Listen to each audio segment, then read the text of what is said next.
I stepped off the plane, feeling refreshed after 2 incredible weeks exploring Thailand. The temples, the food, the beaches. It had been the perfect escape from my high-stress consulting job and the endless petty drama of Willow Creek Estates. All I wanted was to sink into my own bed and sleep off the jet lag. But as my Uber pulled into my neighborhood, I noticed something strange: a police car parked in my driveway. My first thought was that someone had broken in while I was away. But as I approached, dragging my suitcase behind me, I saw a family standing on my porch, talking to the officers: a man, woman, and 2 children, all looking completely at home. The woman was gesturing with a set of keys. My house keys. "Excuse me," I said, stepping past the police cruiser. "What's going on here?" "This is my house." The officers turned to me with suspicious glares. "Sir, these homeowners called us because they said someone was threatening to break into their home. Can I see some identification?" I fumbled for my passport, completely bewildered. There must be some mistake. I've lived here for 6 years. I just got back from vacation. The man on my porch looked equally confused. "We bought this house 2 weeks ago. We have all the paperwork and the deed. We moved in yesterday." My stomach dropped. That's impossible. I never put my house up for sale. Looking past them through the window, I realized with horror that all my furniture was gone. My photos, my belongings, everything had vanished. In their place were unfamiliar couches, tables, and boxes still waiting to be unpacked. One of the officers, a stern woman with her hand hovering near her weapon, spoke firmly. "Sir, I'm going to need you to step back. These people have legal documentation showing they own this property." "This is insane," I protested, my voice rising with panic. "I have my mortgage statements, tax records, everything's on my phone. I can prove this is my house." But as I frantically scrolled through my email, I could see the officers didn't believe me. The new owners looked frightened, the children hiding behind their mother. I was being treated like a criminal on my own property, and I had no idea how this nightmare had begun. I had left everything in perfect order before my trip. My mortgage payment was on autodraft. My mail was being held at the post office. I'd even hired a service to mow my lawn while I was gone. The only loose end had been the latest ridiculous notice from our HOA president, Susan Harper. Susan had been the bane of my existence since I moved into Willow Creek Estates. A woman in her 50s with an immaculate brunette bob and an ever-present clipboard, she patrolled the neighborhood like a military general inspecting her troops. Her latest complaint had been about the shade of my mailbox. Apparently, charcoal gray violated the community standards, which specified slate gray. I had ignored it, planning to deal with the absurdity when I returned. Susan had always been unreasonable, sending notices for grass half an inch too tall or threatening fines because my garbage can stay at the curb for 2 hours after collection. Once, she even measured the distance between my holiday decorations with a ruler, claiming they were unevenly spaced. But I never imagined she could do something like this. As I stood there on my own driveway, being treated like a trespasser, a familiar white SUV pulled up to the curb.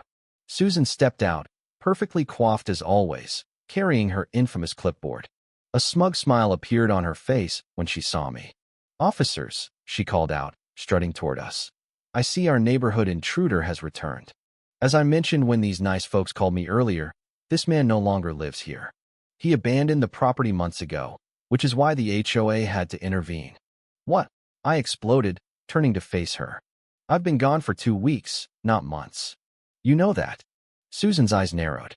"The board has documentation showing this property was vacant and abandoned, with HOA fees unpaid for 6 months. We followed all legal processes to place a lien and force a sale to recover costs. It was a complete fabrication. I had never missed a single payment."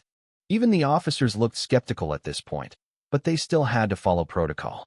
They suggested I contact a lawyer immediately and sort it out through proper channels. The next 48 hours were a blur of panic and frustration. I checked into a hotel and called every lawyer in town until I found one who could see me immediately.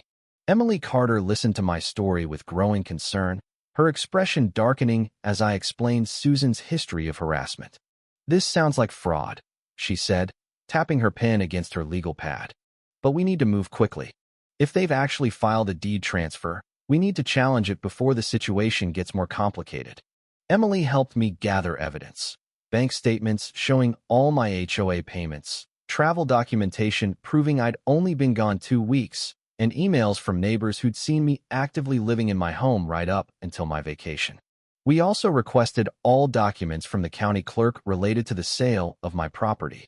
What we discovered was shocking. Someone had filed paperwork claiming I had abandoned the property and owed over $15,000 in HOA fees and fines. There were forged certified letters supposedly sent to me, falsified inspection reports, and even a fabricated notice of public auction. The paper trail led directly back to Susan and the HOA board. Most disturbing was what we found when Emily suggested we look into other recent sales in the neighborhood. 2 other homes had been sold through similar expedited lien processes in the past year, both while the owners were away on extended trips. One owner had been stationed overseas with the military. Another had been caring for a sick parent in another state. I was furious. "She's been targeting people who are away and can't defend themselves," I told Emily. "This isn't just harassment anymore. It's organized crime." The turning point came when we discovered Susan's connection to the real estate company handling these quick sales. Her sister-in-law was the broker, and they had been splitting the commissions. Even more damning was an email we uncovered through subpoena, where Susan discussed finding the next opportunity when she noticed I had stopped my mail delivery and booked a ride to the airport. With this evidence in hand, we approached the district attorney's office. At first, they seemed reluctant to get involved in what they viewed as a civil matter. But when Emily presented the pattern of fraud across multiple properties, they finally took notice. "This is systematic real estate fraud," Emily argued. "And it's not just MS. Harper. It's a conspiracy involving multiple members of the HOA board and real estate professionals."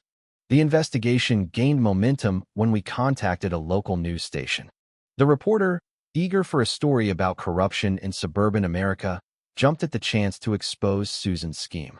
Their investigation revealed that Susan had been running the HOA like her personal fiefdom for years, intimidating board members into compliance and funneling contracts to friends and family. The news segment aired on a Thursday evening. By Friday morning, my phone was ringing nonstop with calls from neighbors I'd barely spoken to before. Many had their own stories about Susan's abuse of power, but had been too intimidated to speak up. More significantly, a former HOA treasurer came forward with records showing Susan had been embezzling funds for years, using the association's accounts as her personal piggy bank. Everything changed quickly after that. The police, now taking the case seriously, obtained a warrant to search Susan's home and the HOA office.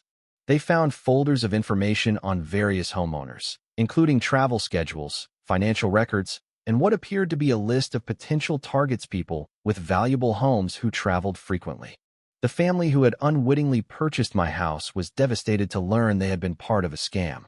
Fortunately, the court quickly invalidated the fraudulent sale, and the HOA's insurance policy would compensate them for their losses.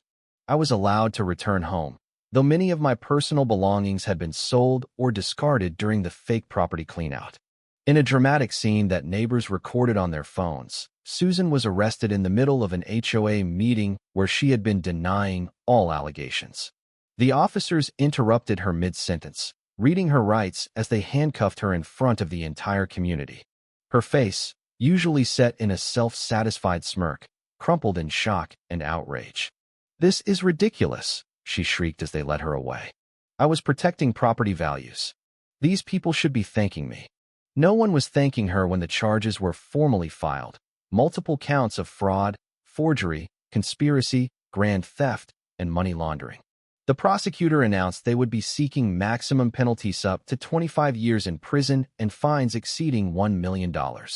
Susan's perfectly maintained facade finally shattered during her arraignment when the judge denied bail, citing flight risk and the severity of the charges. She collapsed into sobs, mascara streaking down her face as she was led away in an orange jumpsuit, a far cry from her usual tailored pantsuits and pearl necklaces.